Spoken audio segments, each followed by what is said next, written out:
vez que vimos hablando sobre un tema que a mí me gusta mucho, que es la meditación. Y me gustaría, antes de iniciar cualquier cosa, preguntándoles algo muy sencillo. ¿Alguien practicó meditación? Muy bien, eso pensé. ¿Saben por qué?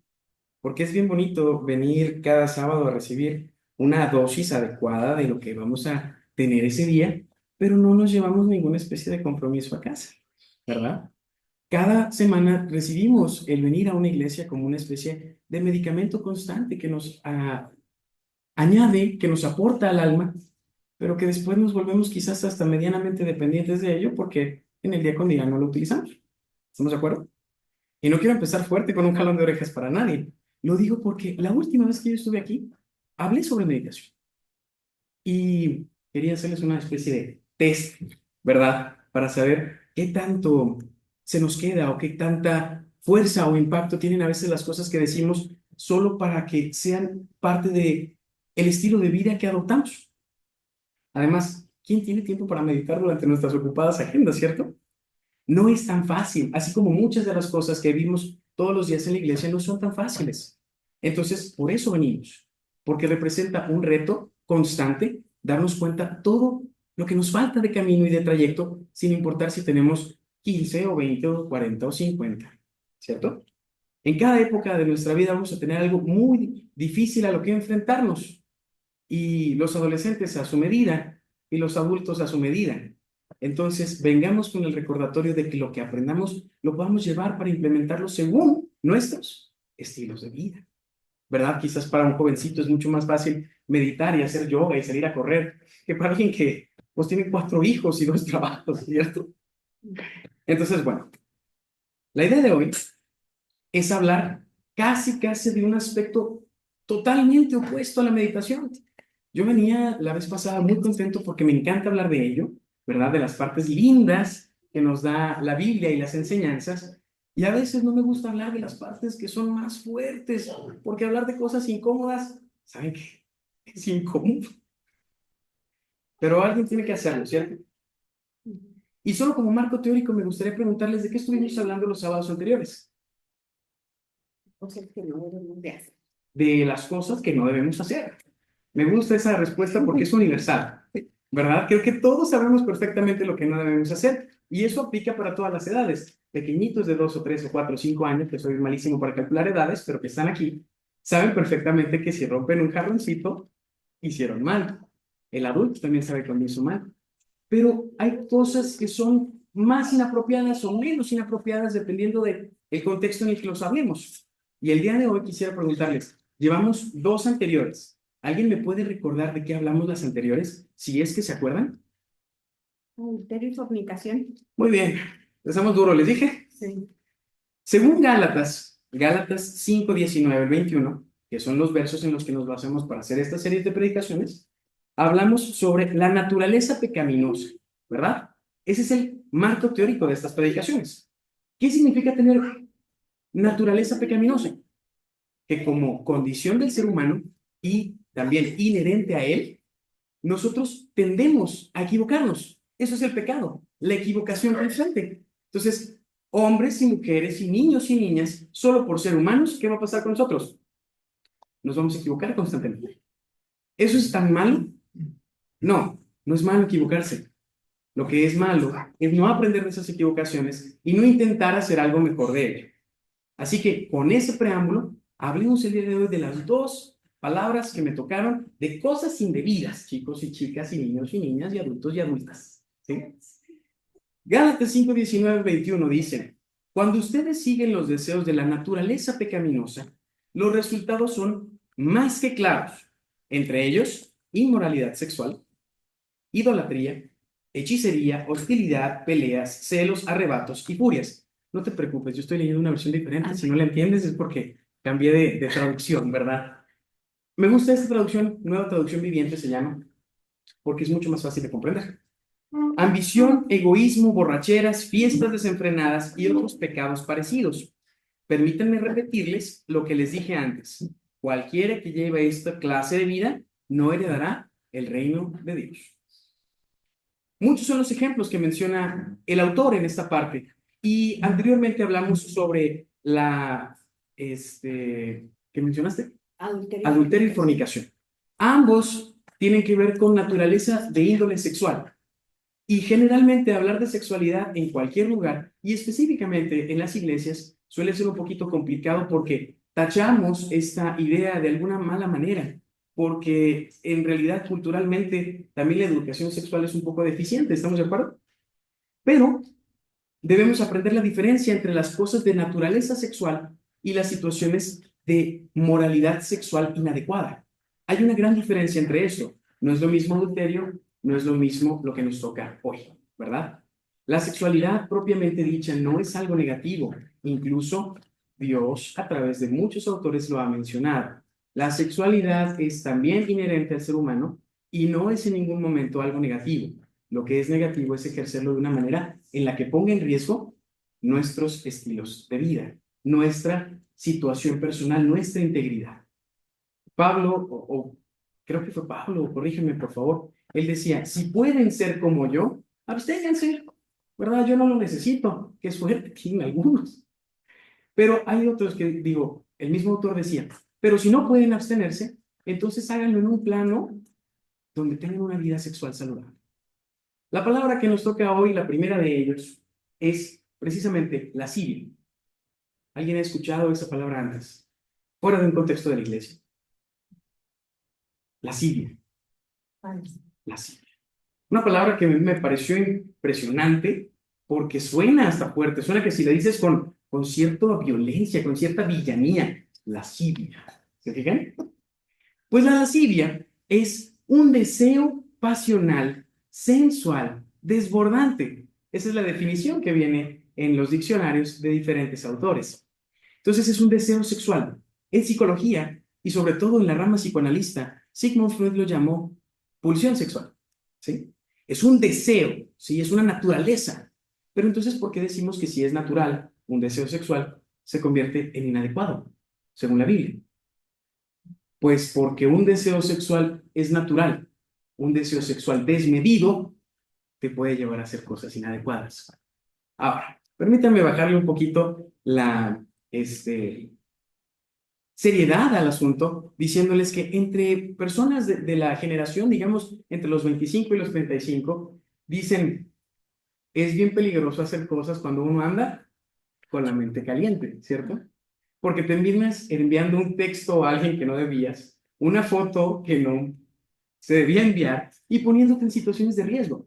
¿Todo por qué? Originado por un deseo sexual desmedido. Eso es lo peligroso de la lascivia, que roza en lo moral y lo inmoral.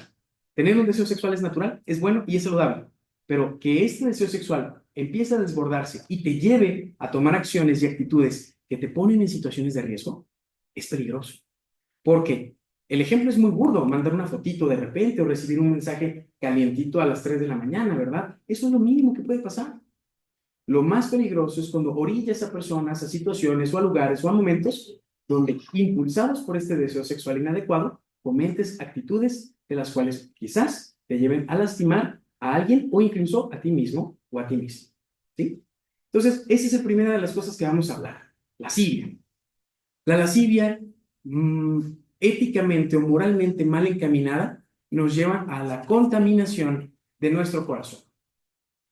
Según el estudio que se publicó en la revista de Psicología Internacional en la Universidad de Cambridge en el 2014, se dice que el consumo de pornografía actualmente hace que la materia gris del cerebro tenga una disminución considerable.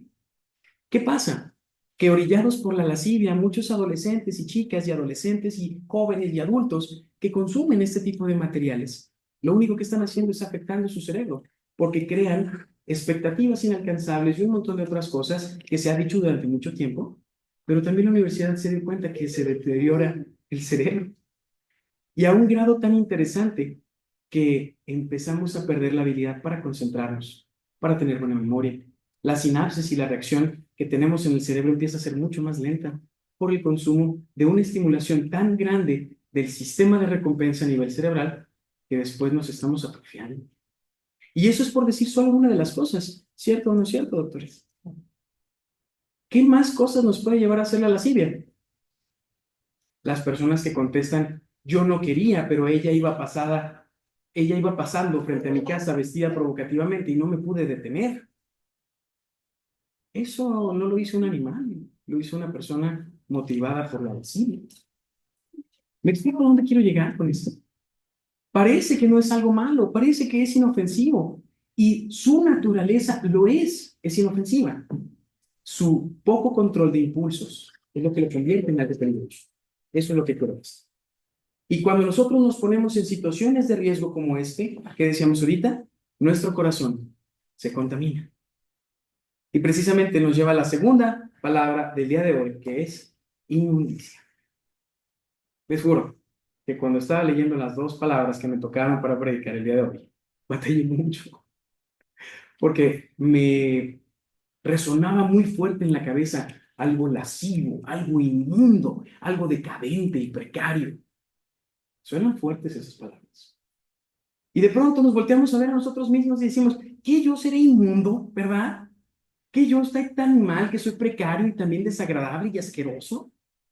Porque eso significa inmundicia. Algo desagradable de ver. Y si quieren simplificarlo a una palabra para un niño chiquito, significa sucio, cochino. ¿Y qué significa estar sucio?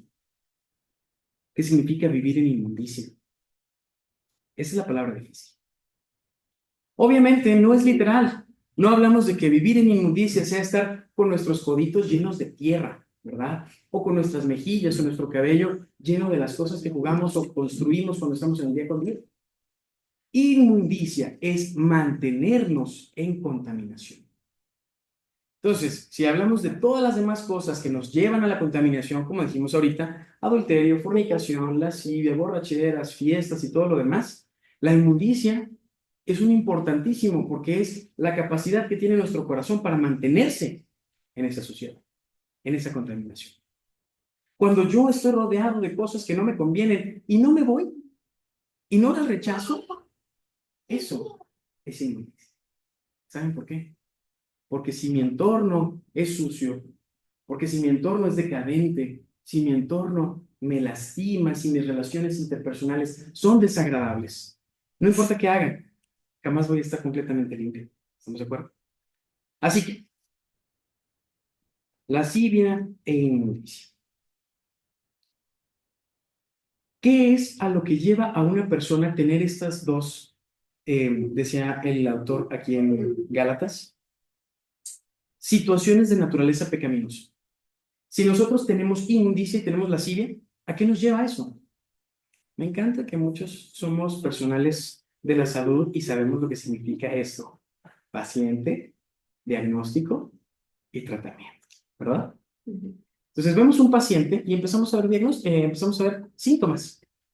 Vamos a analizar los síntomas en esta parte. Los síntomas de una persona con lascivia y con inmundicia son muchos y varios, pero usted quiere identificarlos, quizás en otras personas o tal vez en usted mismo o misma. Falta de motivación, ¿sí? Cansancio o fatiga extrema, falta de deseos o ganas de convivir con otras personas, apatía, ¿sí? Esta carencia, suciedad que nos rodea el entorno, desorden mental y físico, ¿verdad? Entonces es triste vivir en estas actitudes porque nos lleva a una espiral constante y a una vorágine, me gusta esa palabra, un torbellino de cosas que nos ponen en un lugar inadecuado. ¿Y cuál es ese lugar inadecuado? La muerte. Sí, como un caso muy extremo, pero realmente hablando, a un estilo de vida triste. Dios a través de estas palabras a lo que nos invita es a vivir una vida plena, feliz y sobre todo saludable. ¿Por qué? Porque Él no quiere que le vayamos a las fiestas, ¿verdad? No es cierto. Porque lo único que Él quiere, como nosotros como papás queremos para nuestros hijos, es que vivan plenos, saludables y felices. Entonces, vivir rodeado de basura y de cochinero, acento en la SH por Chihuahua, cochinero, es eso. Nos va a llevar a una vida de incomodidad, de estrés, de desagrado constante. Vamos a vivir rodeados de cosas que no nos hacen felices. Y eso nos va a llevar a relacionarnos con personas que no nos hacen felices, a trabajar en lugares donde no somos plenos ni felices. Así que, si nosotros vivimos rodeados de suciedad, todo nuestro entorno va a ser sucio. Bueno, Adriel, ya nos metiste en una parte difícil, ya nos enseñaste la parte complicada de la lascivia y la inmundicia, ¿cierto? Entonces, ¿qué debemos de hacer, a final de cuentas, para, si no, al menos resolver estos problemas de carácter o estos problemas de tendencia pecaminosa que siguen? Ya vimos al paciente, después hacemos un diagnóstico. Autoanálisis se llama. Entonces, no es lo mismo lo que a una persona le genera la inmundicia que a otra, ¿verdad? Hay personas que son más propensos a la flojera que otros, al exceso de alimentación que otros, a la falta de hábitos saludables que otros. Hay quienes fuman, hay quienes no les gusta fumar, hay quienes toman excesivamente, hay quienes no disfrutan de estas cosas. Entonces, para no vivir en inmundicia y para no vivir en lascivia, lo único que tenemos que hacer es saber en qué situaciones, tan simple y tan difícil como suena esto, soy propenso a vivir en suciedad. Mis relaciones interpersonales son inadecuadas, hay que observarlas. Mis hábitos cuando estoy solo en la casa son inadecuados, hay que observarlos, ¿sí? Soy una persona floja o soy una persona que me encanta estar en movimiento y que por lo mismo no atiendo mis necesidades. Sea lo que sea, hermanos, lo que tenemos que hacer es un autoanálisis. Hacemos un diagnóstico sencillo. Y por lo tanto, si tenemos paciente y si tenemos diagnóstico, tenemos tratamiento. Cuando ya analizamos a la persona, en este caso cada uno de nosotros, tenemos que observar algo y tenemos que recetar algo. Yo no tengo esa facultad, pero llevamos a las personas a que reciban la ayuda necesaria. Quizás un medicamento puede ser muy bueno porque nuestro cerebrito no está funcionando adecuadamente.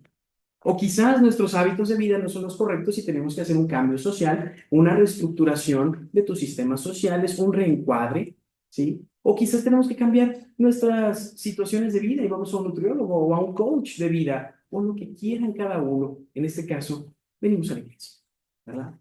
Porque en la iglesia lo que recibimos es una guía. ¿Qué tienen en común todas estas personas que son conocedores al menos de sus propias áreas? Son guías, orientan. El pastor orienta, el psicólogo orienta, el médico orienta con autoridad. Entonces, si nosotros vivimos en una situación que nos pone en riesgo para la vida saludable, plena y feliz que queremos, por favor, como siempre les digo, acudamos a los profesionales, de manera espiritual también, ¿sí? Y si por mí fuera, terminaríamos esta predicación aquí. Usted está mal, vaya y atiéndase. Listo. ¿De verdad es tan difícil? ¿Saben qué? Sí, es tan difícil. Porque nos da miedo ir a que nos digan que algo está mal con nosotros. Porque nos da miedo sentarnos enfrente del médico y admitir nuestra naturaleza incorrecta. Porque nos da miedo sentarnos frente a un señor de bigote y barba y lentes y que te diga, pásele a la sesión de psicoterapia psicoanalítica con enfoque. ¿Sabes? Es atemorizante. Es atemorizante autoinspeccionarnos. Porque nos vamos a dar cuenta de nuestros defectos de carácter y de todo lo malo que tenemos. Pero la idea no es sacar lo malo solo para dejarlo ahí, sino para que haya una comunidad como esta que nos digan, yo sé que tú tienes algo malo dentro de ti que te aflige, y ¿sabes qué? Yo también lo tengo, vente conmigo, vamos a hacerte compañía. Esa es la actitud que debería tener una iglesia, porque es tu familia, ¿saben? La diferencia entre una iglesia y cualquier lugar de salud es que no se siente una familiaridad. A mí, al menos en mi carrera, me dijeron, no te debes involucrar emocionalmente con tus pacientes porque eso es antiético, ¿cierto? Tenemos un código moral, un código ético, un código de conducta, ¿sí? ¿Saben cuál es la diferencia en la iglesia? Que eso es lo que nos acerca. Hermano, te veo mal. ¿Qué está pasando contigo? Ven, permíteme acompañarte, déjame, te doy un abrazo. Te invito a comer a la casa la próxima semana. Qué bonito. Ese fue el ejemplo de Jesús con nosotros. Hermano, estás todo leproso. Vente, levántate de ahí, no te quedes en esa inmundicia. Hermano, estás muerto. Pues hasta yo a ti te digo, levántate. Ya. Entonces, ¿qué nos hace diferentes? A todo el mundo que vaya pasando podemos llegar y decirle, está sucio, ven conmigo.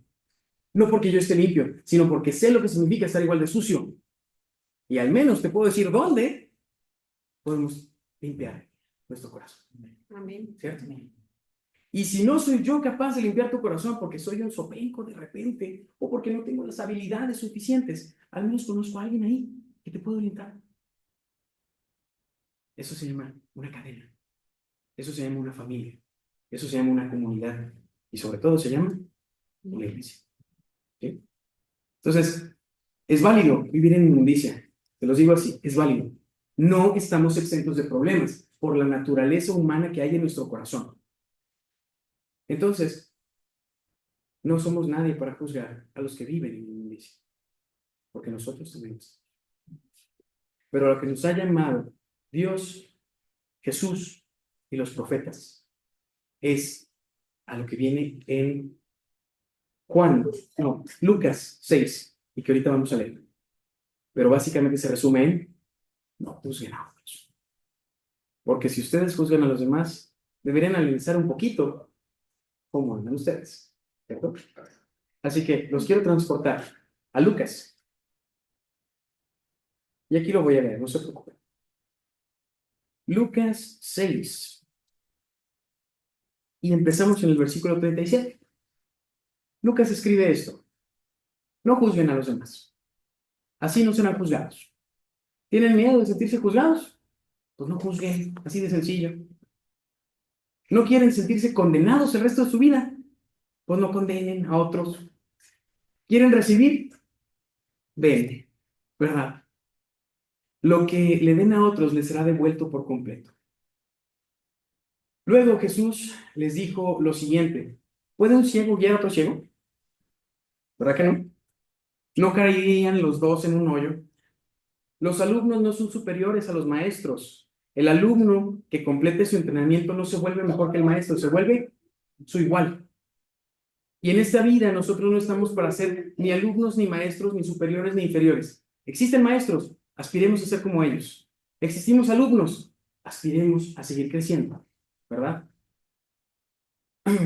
Dice en el 41, ¿por qué te preocupas entonces de las astillas que hay en los ojos de tus hermanos? Y no te preocupas de la tuya, ¿verdad?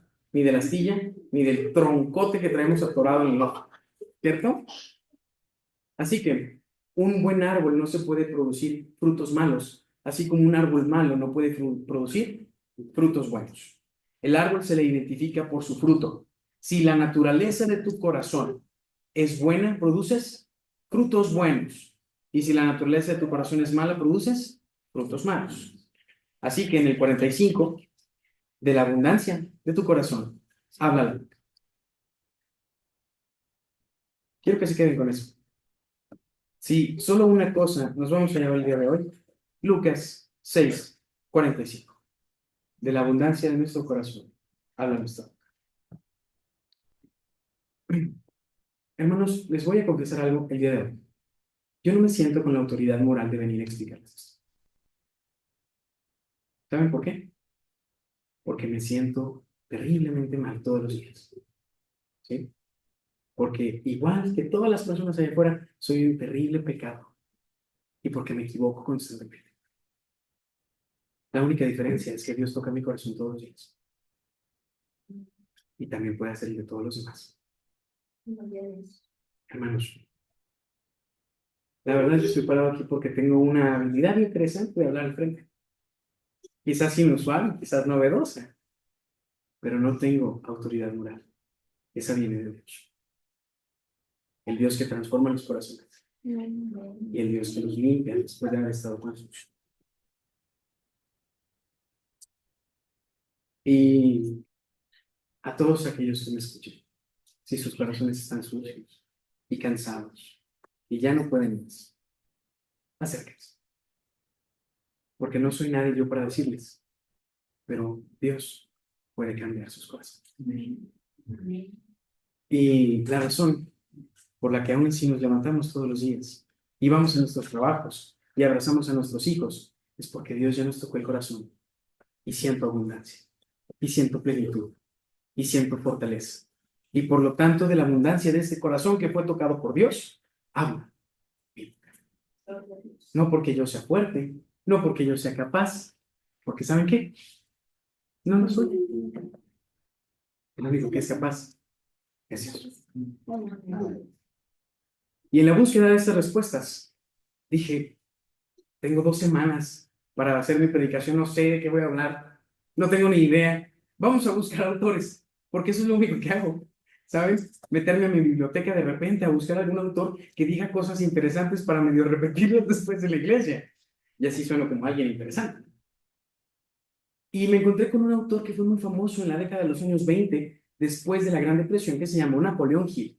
¿Alguien ha escuchado este nombre? Napoleón Hill fue un autor que se hizo muy popular por un libro que se hizo un bestseller que se llama Piense y hágase rico. También hizo otro que se llamaba El camino hacia el éxito. Y fueron populares desde los años 30 hasta nuestros días porque son ideas que llevan a la evolución y el crecimiento constante. Sin embargo, Napoleón Hill, a pesar de que murió en la época de los 50, tuvo un último libro que nunca fue publicado, que fue censurado de hecho, y que no fue sino hasta el año 2011 o 2014, que salió a la luz por primera vez. Se llamaba Burlar al Diablo. Y si no lo han leído y quieren algo de entretenimiento y cosas chidas para leer de vez en cuando y gusten de este tipo de lectura, léanlo. Está bien divertido de leer, está muy interesante en algunas cosas, porque lo que dice Napoleón es que un día se sentó a platicar nada más y nada menos que con Satanás. Y le dijo, quiero saber cuáles son las razones por las cuales tú, el diablo, controlas al 98% de la población. Y la entrevista que tiene Napoleón con el diablo, ¿verdad? Es sobre cómo implementa el diablo métodos para mantenernos bajo un control que ni siquiera somos conscientes. ¿Y saben qué?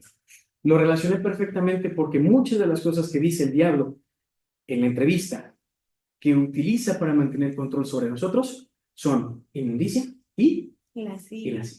¿Saben por qué? Porque la inmundicia nos lleva a la inacción. Y ese es el peor pecado de todos, a mi parecer. Fuentes mías, ¿ok? La inacción es lo que menciona Napoleón Hill a través de las palabras del diablo. Una persona indecisa, una persona que no se levanta, una persona que no está haciendo nada con la vida que ha recibido. Dios nos dio una vida y nos regaló esta oportunidad de hacer algo con esta vida. Y si no hacemos nada con esta vida, entonces estamos rechazando el regalo de Dios que ya nos dio.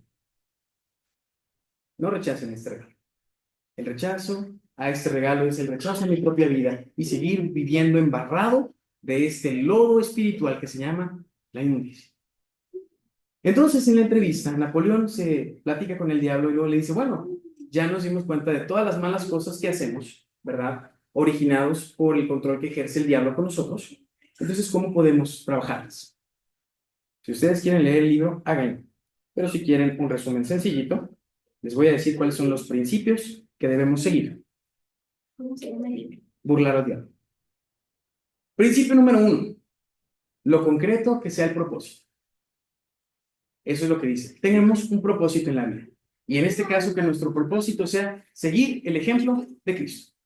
¿Tal? Si seguir el ejemplo de Cristo, que vivió con pureza en su corazón, lo contrario a la inmundicia, entonces tengamos ese propósito claro y dirijamos todas nuestras fuerzas y todo nuestro ímpetu en seguir teniendo la búsqueda de un corazón limpio. Número 2, maestría sobre el ser. Es la disciplina como nuestro mejor compañero o nuestra mejor arma. Por eso pregunté diciéndoles ahorita, ¿cuántos meditan? Quizás nadie, no necesitan hacerlo. Pero si van a hacer algo que les haga sentir bien, la disciplina tiene que ser parte fundamental. Quizás para mí es la meditación, pero hay otras personas que es el ejercicio, la buena alimentación, la oración, el ayuno constante y muchas y muchas y muchas otras cosas. Pero lo que vayas a hacer que te haga sentir bien con tu vida, hazlo constantemente. Número 3, aprender de la diversidad. ¿Te sientes cansado, derrotado, te han pasado cosas bien horribles? Está bien, es válido. Llora, siéntete mal, enciérrate un rato, pero no te quedes ahí. ¿Qué te quiso enseñar este problema? Pues que tengo que ser más fuerte, ¿ok? ¿Qué te quiso enseñar este problema? Pues que tengo que acercarme más a mi familia. Bueno, los problemas tienen algo bien hermoso con ellos, que no se siente hermoso, pero es hermoso.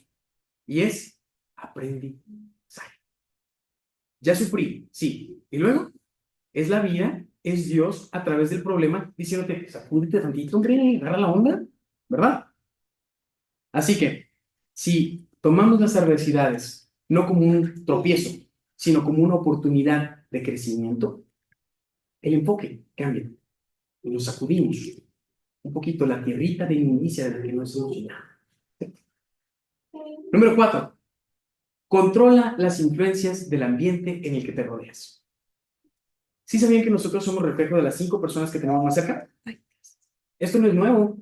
Entonces, analicen a quién tienen cerca. A Ramiro, el señor trabajador de 60 años que toda su vida le ha hecho un montón de ganas. ¡Qué bien! A la señora Lorenza, que es una madre amorosa y fuerte y que da la vida por sus niños. ¡Qué bueno! O es Julián, que ni siquiera llega a su casa y que se la pasa rodeado de gente que no le conviene. Ejemplos bastarán, ¿no? Pero seamos reflejo de las personas que nos juntamos, o peor, o mejor. Seamos referencia y estandarte para las personas que dicen, me junto mucho con Adriel. ¿Qué quiero que las personas digan sobre mí cuando se refieran a mí? ¿Que es un loco de repente?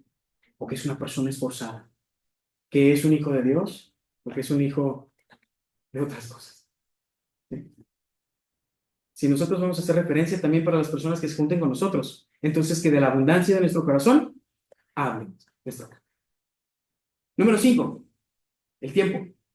Inviertan bien su tiempo.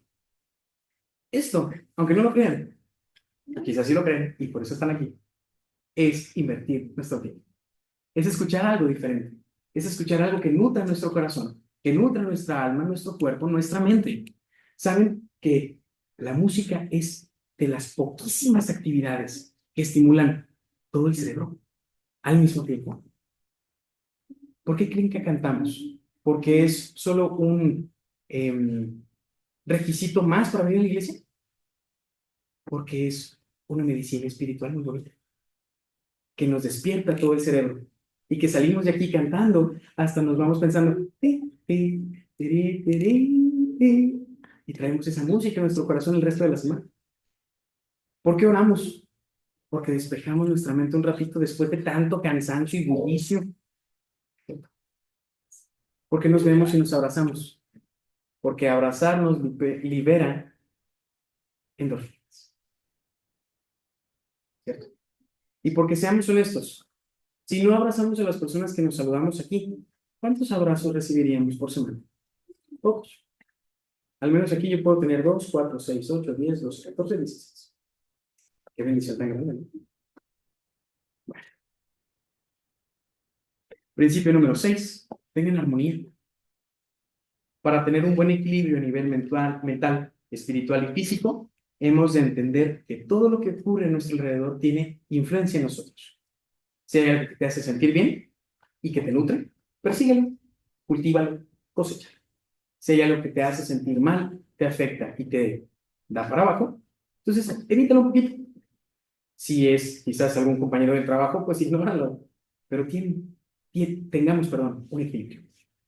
Y por último, y este es el último de los comentarios que se relaciona con esta predicación, es autocuidado. El miedo y la inacción era lo que Napoleón Hill mencionaba, que era el peligro más grande para una persona, para ser controlada por el diablo. El día de hoy estamos mencionando que la lascivia y la inmundicia también lo son. ¿Sí? Entonces, si nosotros hacemos cosas que nos lleven a estar contaminados, lascivia, y hacemos cosas que nos mantengan en contaminación, inmundicia, no estamos cuidando de nosotros. Así que la invitación es mantener autocuidado, bañarnos, cambiarnos, abrazar a nuestra familia, comer mejor, dormir bien, ponernos en oración, asistir a la iglesia. Todo aquello que ya en un principio nosotros empezamos a hacer. Así que hagan cosas, lo contrario sería, hagan cosas que los edifiquen y hagan cosas que los mantengan en edificación. Eso es lo contrario. ¿De acuerdo? Así que lo único que les puedo decir al final es repetirles el verso, el único verso que Necesitamos esta tarde, porque fue el único verso que yo necesité en esta semana. Una persona buena produce cosas buenas del tesoro de su corazón, y una persona mala produce cosas malas del tesoro de su mal corazón. Así que lo que uno dice brota de lo que hay en su corazón, y de la abundancia de nuestro corazón, que habla en nuestra boca. Analicen su corazón y sepan si está lleno de Dios o de algo más. Porque si la respuesta es que está quizás no tan lleno de Dios, la solución es tan fácil como es. Permítanle a Dios llenar tu corazón. Amén. Dios les bendiga.